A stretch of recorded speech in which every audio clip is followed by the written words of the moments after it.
you got a TV. You definitely got a TV name. Is that that's your real name? That's my real name. That's not the stage name. Nope. I was thinking about a stage name because I'm like, these people ain't gonna. They gonna butcher that shit, right? But surprisingly, they've been good about it. I was like, oh. I had this running joke for years about trying to make people comfortable with names because you give them something that's too long, they gonna butcher it. They like. Yeah. So I gave all my friends like little nicknames. My name is Mark. I tell them my name is Mark. They're so comfortable. Like they're like Mark. Hey. You tell them Marcus, they're like, Marquise. That's a little too exotic for me. Yeah, it's a little too much. They stress the AW in my name a lot. They be like, "Hi, Sean." On. I'm like, Sean. Sean. And like, okay, Sean. Then they be like, okay, Sean. I'm like, okay. I was like, don't speak to me. Don't even have the pleasure of having voice actress extraordinaire, Miss Anaris Quinones. That was me. Did I get it right? You got it perfect. Okay, thank you, because a big one about making sure I'm saying names right. I feel like that's like a thing with us. Like, if you have a difficult name, you're like, I can't fuck up anybody else's name. Mm-hmm. I can't. Talk anime, video games, sports, TV, movies. We talk about a whole bunch of different stuff. 18 and up. You can cuss. You can say whatever you need to make. You can make your little references. I want you to be, as comfortable as you can be. But off of the panel and how you interacted with everybody at the panel, I was like, hell yeah, we get an interview with her tomorrow. I was hyped. Because I was like, I didn't know if you was going to be like, whatever. Just whatever. No, you don't know, but yeah, you damn never chill. know. And I definitely appreciate you being here and appreciate you being you and opening up yourself with us and sharing with us. So for the people who don't know, Miss Anaris here is an amazing voice actress. She has helmed so many different roles and so many different characters and so many different platforms. As I was looking at all your credits, I was like, damn. Because I see, pages. That's because it was the video game stuff, all the games and stuff that you was in. And then you had the TV show, the shows. And then you had, I want to say, the kid shows, like more the children's shows. Because I had no idea that you... And it's not all out. No. Like, I'm still working. Right, you working. So I want to know, so far, if you can you tell me, like, what was your favorite project to work on so far? I don't know. They're all fun in different ways. Like... I think I enjoy working on like cartoons more, like not the anime, but the cartoons, because it's more of a collaborative thing. Like you're working with the writers and the producers and stuff, and we're all like, okay, what are we doing? How are we playing? And it's really fun to do that. Craig of the Creek was really fun to do because it is a very good show. Check it out. But it was really fun because we had like elderly lady, right? And we just called her the Elder. And she would turn into a kid when she was really like excited and happy. And so doing that voice was really fun. And we just like, let's do several takes. And I got to play. Yeah. And we were all laughing. And like, that's really fun. Because you can't really do that with anime so much. Yeah. And you're not going to have, I mean, you have weird stuff in anime.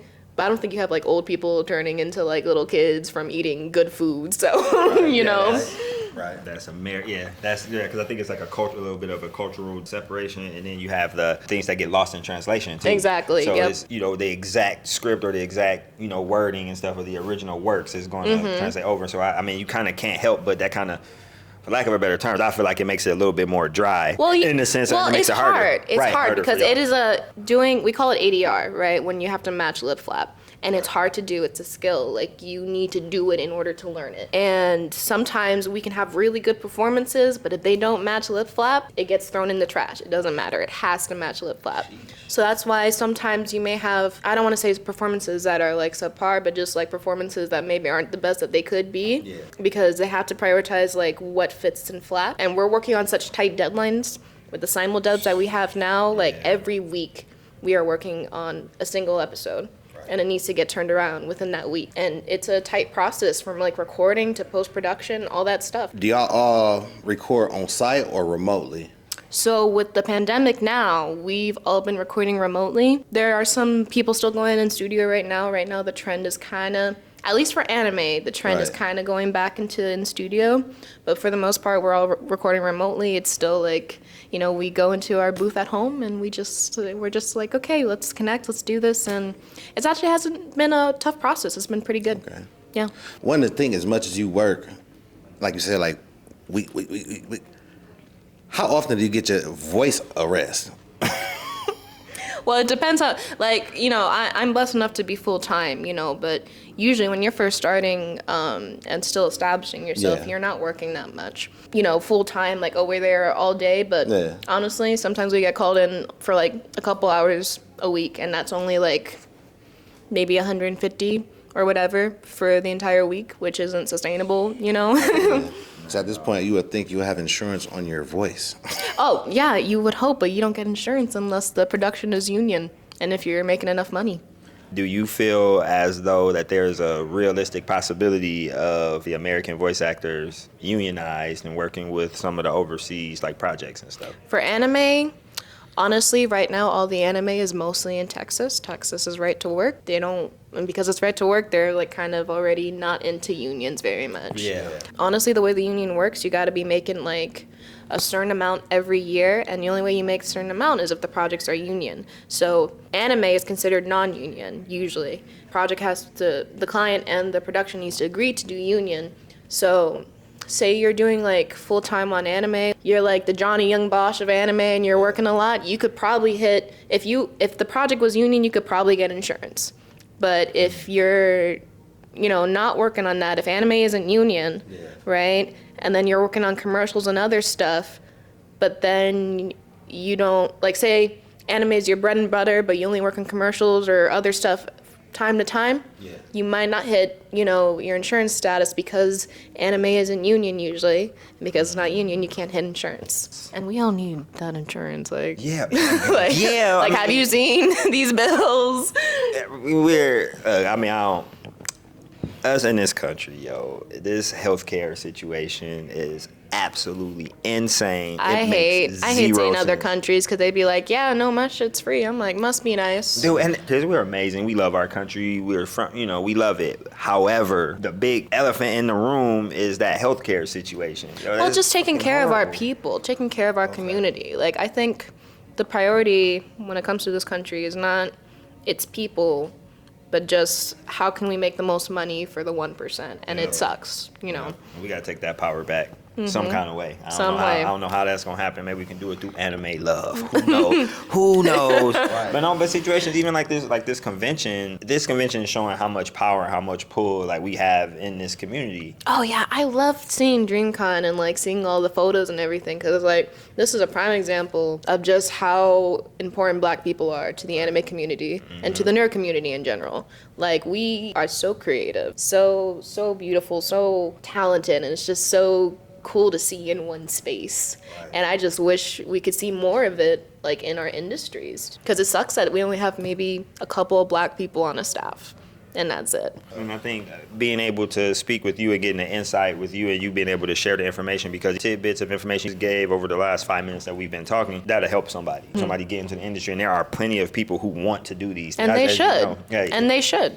And if the more we help each other out, the more we help build community, the stronger we can make. We making safe spaces, but these safe spaces need to be bigger. Exactly. Like they just need to be much larger and much more common. So I'm right with you. We are on the same page, and I think that's one of the biggest, most beautiful things about DreamCon. I think everybody, who's here, it's perfect. DreamCon, it's literally a dream. Like last year when we came here, it changed my life coming to DreamCon. Being here, and being able to be around the people, be around the community and seeing how it's growing and seeing, you see, a little bit some of the younger ones coming up into it. And you see some of the older ones that's OGs and they can't believe. I'm looking at the old heads that's around here and I'm like, I know y'all can't believe this shit. Right. You know what I'm saying? But it's cool to see, and nobody supports each other better than the Black community. Yep. Like even within like the voiceover community, like us Black voice actors tend to be really close because we know what we going through. Like nobody understands but us. And so we uplift each other, we recommend each other for roles, and when we see new blood, we try to bring them in, We try to do what we can, and we only have so much power because we still kind of the minority in the industry right now. But we do what we can so that we can have more generations and have more power and create better change. Do you feel that we'll see more like Black-helmed productions? I think so. Okay. I think so. I think with the whole Floyd protests, people are reminded that Black people can be creative, which is lame that it took that. but you know what? Yeah. Whatever. To realize the positive. Yeah. Yeah, I mean, you know, I hated that happened, but at the same time, I'm glad because I feel like it's promoted a lot of good change in different industries, especially ours. And there's some, you know, studios and such that are like, oh yeah, no, we did that for the time. We're not doing that anymore.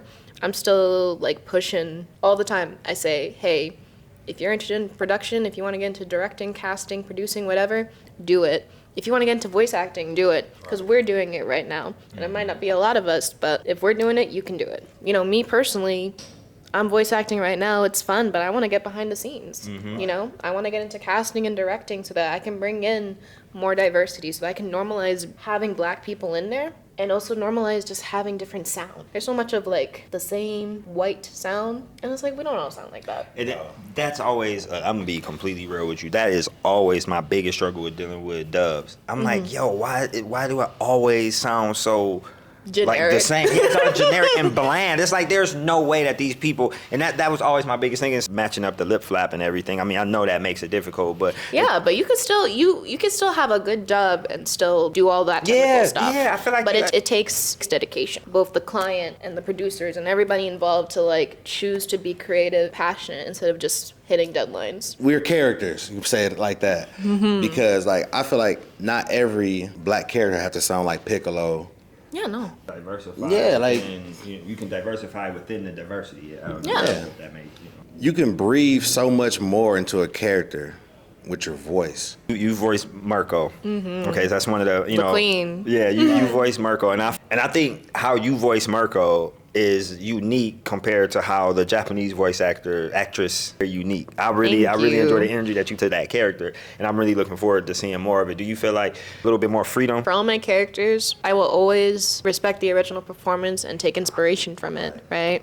Because it's like you recognize something in the character, I gotta acknowledge it, I'm not gonna ignore it. But I'm also still gonna bring my own thing to it, you know? And with Mirko, I know she's all like high energy, she's all about being badass, and I wanted to make sure I was delivering on that. My audition for her involved being badass. It covered scenes that are in the manga, which maybe you guys know about, and some, you know, listeners do too. The Nomu scene, Uh-huh. cause she comes in out of the gate Oh, yeah. on fire. Like I'm like, Like she dang. got energy, you know, Yeah. like she is crazy amazing. I did that and I gave it my all in that audition, and the director Colleen, she recognized that, and she's like, okay, you got this, you know, she knew. I have a feeling that when you did that audition, you was sweating. Oh yeah, no, Okay. I spent way too much time on that. I can't slack off. The way I see auditions, that's my one chance to play that character. I gotta give it my all. I can't just be slacking off on that. That's my one chance. I gotta give it my all. That was pretty much your perception of that scene. Exactly. Now, question: when it's manga and then it's about to be anime, do they let you see the manga so you can draw some inspiration from it first? Honestly, we are not expected to do that. There are some voice actors who come in and they don't know what's going on, and that's okay, right? Because we are supposed to know how to cold read. But some of us are very passionate. I'm a fan of My Hero already, so it's like I know what it's about. And I was anime only. But when I got the audition for Mirko, I was like, let me see her part in the manga. Yeah. I made sure that I could deliver, you know? I like to do my research because I just like to give it my best. That's how I always am. Because one would think after seeing that'll give you like, okay, I know how to approach this. I know how to prepare my Exactly. voice, all that. So it was bleeding personality to me because, like I said, she fighting all those Nomus fast as hell and kicking the shit out of them. So it's like, And I can't wait to do that, bro. I get to bring in that like side of her that is Latina as well, because she Yeah. have her Latin named powers, right? Yeah. And I can't wait to do that. And that's another dimension I get to bring to the table. So they did that. So she's supposed to be like what, like Dominican, or you never? I don't know, you know. Wherever. I personally believe she's Afro-Latina. I know there's gonna be people on the internet being like, no, she's not, she's Japanese, whatever. That's my interpretation. It is what it is. Cause one, not Japanese. yeah, because once I seen her on the, because once they showed her on the cover, they had her eyes red, and I was like, is she supposed to be like an albino rabbit or? Something. 'Cause- I mean, that's how rabbits be. They be having the red eyes. Right. So. Yeah. They call me the spoiler king, by the way. I'm not gonna spoil nothing, but just where they at currently with the manga right now, I'm pretty sure she about to fuck some shit up. Oh, yeah. To see that get with your voice, listen, what's already established now, I can't wait for it. I've been excited for years. Ever since I was cast, I was like, I'm building up to this. I can't wait. a voice acting role. Now, how do you feel when you get the one that you really want versus like, say you have one, you're like, okay, I'll do this one. That happens so much with anime because there's so much throwaway anime sometimes. Yeah. It's like, what is going on? You know, my first few roles were dream roles, basically. Like, ones I never expected to get, but I got. Like, Nessa, Mirko, like, Echidna even. Like, I never, like, when I first started, I never thought, oh, I want to be in Pokemon. You know, I was just like, I just want to do the work. Whatever comes, comes. But I know it was a Pokemon short, and it was like a full show. I think I heard you was voicing one. I was voicing Nessa. Is that the one with the purple hair? She's the one with the black and blue hair, and she's a gym leader. And she was the water gym leader for Sword and Shield. And I got to voice, that was the first big role I got to do. And it meant a lot to me because I'm from Florida. I live right by the coast. I'm a water girl. I loved Misty growing up. So it was like, this is cool. I get to speak to my kid self in a way. My memory is just wild because I remember it vividly. Like, I don't know where I was watching it at. It was like, just popped up one time. I think I was on my iPad or something. But I remember it vividly though. Well, it was a gorgeous episode. I mean, I'm going to say it's the best episode. Of course. Now, you spoke on the toss away ones. How do you feel about that? Like, you did your work and then, like, say, one season is canceled, you out of there. Honestly, I think regardless, no matter if I don't connect very strongly to the property, whenever I create, a little bit of me is in that. It doesn't matter what it is, no matter how small, whatever, like, a little bit of me is in that. Yeah. So even if it may not be my favorite project or one that I personally feel creatively inspired by, I'll still have fun doing it. And I always find that, you know, I get to find different skills because I'm not trying so hard. Because I feel like when I'm so focused, I'm like, oh, I need to do this a very specific way. And sometimes I can be too focused, right? Yeah. But I feel like I can find like new skills or new voices or whatever. When I'm just kind of doing it and throw away, you know, when you're not caring so much. Sometimes you can just be open to a whole new world of possibilities. You go with the same worth ethic as it if it's something you care about. I try my best. You know, I never, like, genuinely, things that I don't care about. I've gotten to a point now where, you know, luckily I've been working a lot and I've been working full time where I can be a bit more picky and I'll still have to work on things that isn't Mirko or whatever, but I'll still find some joy in it. Ever rejected something and regretted it soon thereafter or at some point? No.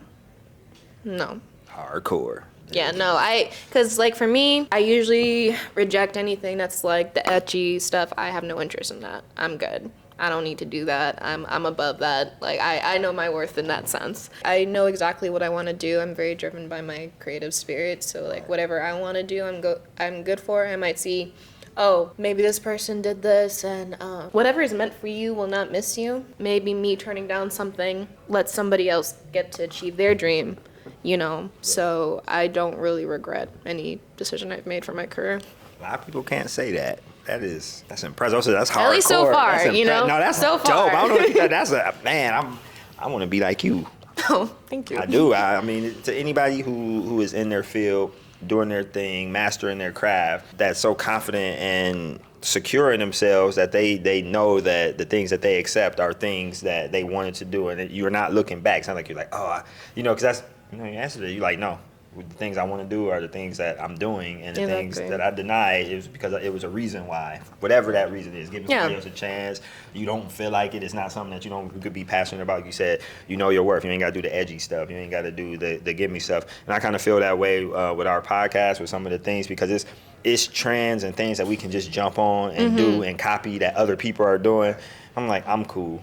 Like, I'm cool where I'm at. I'm secure with what we're doing. I know what we're doing. That's not us. Well, that's the thing, because, like, I feel like it's so easy to give yourself into, like, the trends and everything, and, like, what would get you more money or more attention, whatever. You're so in charge of your career. Like, you don't have to do all the black roles, right? Because I can't tell you how many times I've been reached out to do, like, black roles, and sometimes I'm like, you know what? No.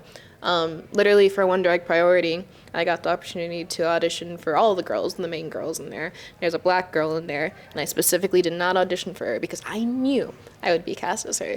I just knew. But I was like, you know what? I would rather this go to another black girl So I'm not going to audition for this. I'm going to audition for these other two characters that speak to me more creatively. I'm not just going to do the black girl just because it's the black girl, you know. Exactly. No. Because, you know, I've spoken to so many of my peers who they'll end up doing roles where they don't want to do it, but then they audition for it, you know. They open themselves up for it. I'm like, you didn't have to do that. You know, you are so good. You are so talented. You didn't need to do that, but you felt like you had to, and you don't. And you have so much control, more than you think. Yeah, but I mean but hearing that, you saying that comes from a place, again, like of having a solid structure and a solid foundation in you as a person. Even just hearing what you got to say, I don't want to make too crazy or broad assumptions, but I can tell that you're a very grounded person. Because that's a very grounded way to think. You know your own worth, and then you see people who kind of stretch themselves out and extend themselves a little bit too much outside of the realms of what they're comfortable with because they don't know. Yep. You know, because they're not secure because enough they're in afraid, themselves. Yeah. You know, and especially as black people, like we feel like if we don't do this, we're never gonna have an opportunity again. And it's because the industry made us feel that way. It feels like we have to always be available, and that we're replaceable. You know, and that sucks. But I'm like, nah. I'm not replaceable, you know. I know my worth. I will keep working, and even if I'm not working, I'll be working again someday. You know, I'm kind of comfortable with the flow of things, you know. Oh man, you getting them video game checks. I mean, you know. So okay, I will ask that one. So, which of them checks hit the hardest? Commercial. Commercial. That is the one that pays the most. Word. So character work does not pay that well, actually. We get the most money from doing cons like this. Yeah. But we, like, anime usually pays, like, $75 an hour. And usually, you're in there for maybe a couple hours, 4 hours, at most 8 hours a day. But then that's for a contracted amount of time. But for the amount of money that they making off of this shit, y'all think y'all have more? I mean, that's normally how it works. And that we as consumers, we got to do something about this shit. Like this is absolutely insane. See, I'm under the ilk. Like I pay for all my subscriptions and stuff, so I try to, you know, even though I know that's not. We hope that it's some kind of trickle down, even though it's not really that much. But at least we try to go like the legal, normal way as much as possible. I pay for multiple streaming services, anime services and stuff. And I used to not, you know. I will admit, as a fan, I used to not, and then I was like, you know what? Why not? You know. Right, and that's how it feels like. But I think the only way we can make something like that happen is, I mean, we got to speak with our pocketbooks. It's money. We have to pay and we have to support the things that we mess with. It's the only way. It's literally the only way. But you also pressuring the companies. Like if you at any of these studios and you're like, hey, I see you're doing this, don't do that. You know. Yeah. They don't like the fallout, the marketing fallout. They pay attention. Oh, we about to go. That's why the Floyd protests happened. That's why we had all this positive change where we had me working more and AJ Beckles and all these other voice actors, because they saw that, they got scared, and it was like, okay, let's hire black people. That's, you know, even within the industry, even that happened across the country. I work nonprofit, and we have so many new contracts, so many people. I'm going into meetings and all these folks is asking me, hey, you want to be a part of this board? You want to be a part of this committee? You want to be? I'm like, yeah, but I'm like, why y'all doing this? I'm like, oh, because it's like, I know exactly why. Everybody want a piece of black now. You know what I'm saying? Because they don't want to look bad. They want to look like they're, you know, they're diverse and they're not, you know. They don't want to be singled out. Okay, so. And that was the gross part, because I knew that was going to happen when the Floyd protests start. Yeah. I was like, I feel like companies are going to come out and try and act like they've been the biggest supporters of black people since the beginning. What they did. And I was like, that's gross. And I'm so glad that the community was like, you know what? Now I'm going to call you out right now because screw you. Yeah. You know? What's even more grosser, like retail chains trying to like capitalize on the merch of Floyd. Gross. Yeah. You just like. All of it though. The merch of Floyd, the merch of, I know you've seen the Juneteenth. The wonderful Juneteenth. With the ice cream and stuff that they did. That's going to get more. It's a national holiday. You're going to see more. They're trying to target our people, but doing it so shallow. You know what I mean? I can't think of the word. I'm drawing a complete blank. You can see right through it. That's the thing. And it's back to genuine behavior. Yeah. I am not about fake behavior from any company, anyone. So, you know, I know which companies were already doing the work before the Floyd protests. and I know which ones were just saying shit. So Yeah, I think we about to wrap up. We hitting at our limit. I know we gotta get out of the room. We've been in here for a couple hours. We've been hitting it. Any upcoming projects that you want us to keep our eyes out for? well, I'm always working. Blessing. So, keep an eye out on my Twitter, my socials, Instagram, Anaris_Q. That's where I post all my announcements. I don't think I have anything that I can publicly share, as always. NDA, you gotta love it. But yeah, just keep an eye out. All right, we will. And anything we see that you putting out when actually release dates come out and everything, we'll make sure that we'll add all your socials and stuff on the description of the video. Whenever we're allowed, whenever our lift, we can lift and actually post some stuff. So we'll do that. So we want to thank you. We can't thank you enough. Thank you for having me. Thank you for the great questions, great conversation. Y'all are awesome. You're awesome. Right, you doing it, man. Y'all, you doing things that are inspiring people to do better for themselves within this industry. Like, watching you and being able to meet you is just opened my eyes up even more and making me want to just run through a wall to make sure that my dreams and our podcast and stuff can be as good as it can possibly be. And you got this.